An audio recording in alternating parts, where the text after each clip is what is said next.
大家好，我哋係聖本德三隊。今日我哋將會為大家介紹機場風能與雨水收集計。以下就係我哋今日要講緊嘅內容。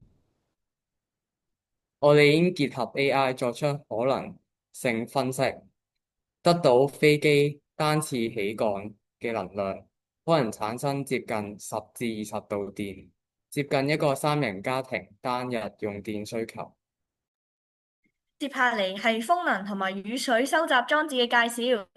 喺機場跑道嘅頂層，我哋會設置扇葉同埋滑動。當飛機飛過嘅時候咧，大量嘅氣流就會吹向啲扇葉，便會收集到風力啦。喺雨天嘅時候咧，呢啲孔洞咧就可以用嚟收集雨水。而喺跑道嘅底層，我哋會設置風力發電機同埋儲水裝置，將風能同埋雨水循環再用。呢一個係一張例圖。接下嚟係我哋用無人機模擬的過程。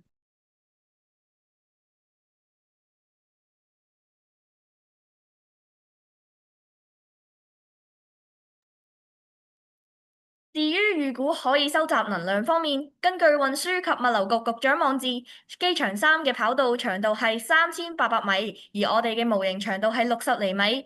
利用比例尺，我哋可以得出模型同埋實際跑道嘅比例係1:6333，而我哋而家嘅模型有4個扇葉，預計一條跑道可以安裝嘅扇葉數量係25000個，而喺測試嘅情況底下，最優嘅情況底下，25000個風力收集裝置可以獲得15萬瓦特，而喺飛機不停升降，而呢啲裝置運行1個小時嘅情況底下，可以獲得150度電，可以供應俾100個3人家庭一日嘅用電量。另外，我哋會收集雨水循環再用，供應俾機場非飲用水嘅用途。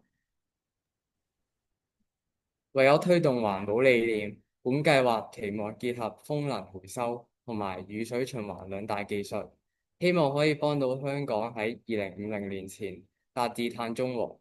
計劃仍以討論為主，未參量風力收集時飛機氣流流向、能量轉化率、安全問題、成本效益等等。